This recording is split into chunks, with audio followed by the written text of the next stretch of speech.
কলকাতা টিভিতে আপনাদের সকলকে স্বাগত। আপনাদের সঙ্গে রয়েছি আমি অঙ্কুর।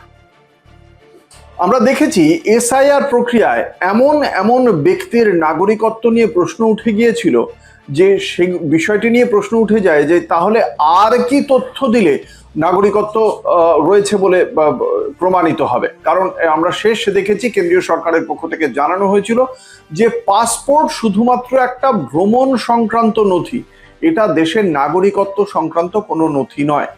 যদি তাই হয় তাহলে এবার কোন নথি হবে তা নিয়ে প্রশ্ন তুলে দিয়েছেন স্বয়ং একজন দেশের রাষ্ট্রদূত। তিনটি দেশে তিনি দেশের হয়ে, ভারতের হয়ে প্রতিনিধিত্ব করেছেন। দুটি দেশে তিনি রাষ্ট্রদূত ছিলেন, একটি দেশে তিনি হাই কমিশনার ছিলেন।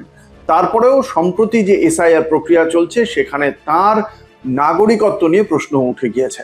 বিশদে বলি, পাঞ্জাবের বাসিন্দা তিনি একসময় সংযুক্ত আরব আমিরশাহী এবং মিশরে ভারতের দূত ছিলেন এবং অস্ট্রেলিয়ায় ভারতীয় হাই কমিশনের দায়িত্ব পালন করেছেন একসময়। নভদীপ সুরি তার নাম। পাঞ্জাবে এই মুহূর্তে বিধানসভা নির্বাচনের আগে এসআইআর প্রক্রিয়া চলছে এবং এহেন নভদীপ সুরি তিনি নাগরিকত্ব তার রয়েছে কিনা তা নিয়ে প্রশ্ন তুলে দিয়েছেন তারই স্থানীয় যিনি সংশ্লিষ্ট বিএলও রয়েছেন তিনি, এবং সেক্ষেত্রে এসআইআর প্রক্রিয়া নিয়ে প্রশ্ন তুলে দিয়েছেন নভদীপ সুরি। তিনি একের পর এক সমাজ মাধ্যমে পোস্ট করেছেন এবং সেখানে তিনি বলেছেন যে তিনটি দেশে ভারতের প্রতিনিধিত্ব করার পরেও তার জমা দেওয়া নথি কেন বৈধ নয়, এই প্রশ্ন তুলেছেন তিনি। সেক্ষেত্রে তিনি জানিয়েছেন যে ভোটার এবং আধার কার্ডের নথি জমা দিয়েছিলেন। সংশ্লিষ্ট বিএলও নাকি তাকে বলেন যে সমস্ত নথি ঠিক আছে, তার ভোটার কার্ড পেতে কোনো সমস্যা হবে না। তারপরে তাকে জানানো হয় একজন স্বেচ্ছাসেবকের পক্ষ থেকে যে 2003 সালে যে নথি ছিল সেই নথির সঙ্গে বর্তমান নথি মিলছে না। তখন নভদীপ সুরি তাকে জানান যে 2003 সালে তিনি ভারতেই ছিলেন না, তিনি কর্মসূত্রে বিদেশে ছিলেন।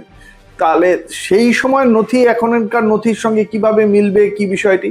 তখন তাকে বলা হয় যে সেই সময় যে তিনি ভারতে ছিলেন না, সেই সময়ের পাসপোর্ট তাহলে সেই বিষয়টি তাকে জানাতে হবে এবং একই সঙ্গে এমন কিছু নির্দিষ্ট নথি তাকে দিতে হবে যা থেকে এটা প্রমাণ করা যায় যে তিনি ভারতের নাগরিক। খুব স্বাভাবিকভাবেই এরপর নভদীপ সুরি লেখেন যে এখন আমার কাছে যে সমস্ত নথি চাওয়া হচ্ছে তা ভোটার বা আধার কার্ড ছাড়া অন্য কোনো নথি।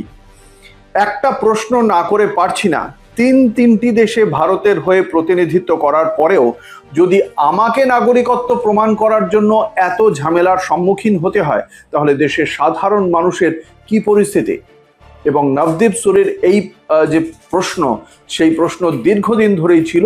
এবার আবারও একবার প্রশ্ন তুলে দিলেন দেশের নির্বাচন কমিশনের উদ্দেশ্যে। দেখা যাক নির্বাচন কমিশনের কি উত্তর দেয়, বা এই নাগরিকত্ব ইস্যুতে ঠিক কোন নথি থাকলে নাগরিকত্ব হবে এ বিষয়ে কেন্দ্রীয় সরকারই বা কি জানায়। দেখতে থাকুন কলকাতা টিভি, রাত দিন 7 দিন।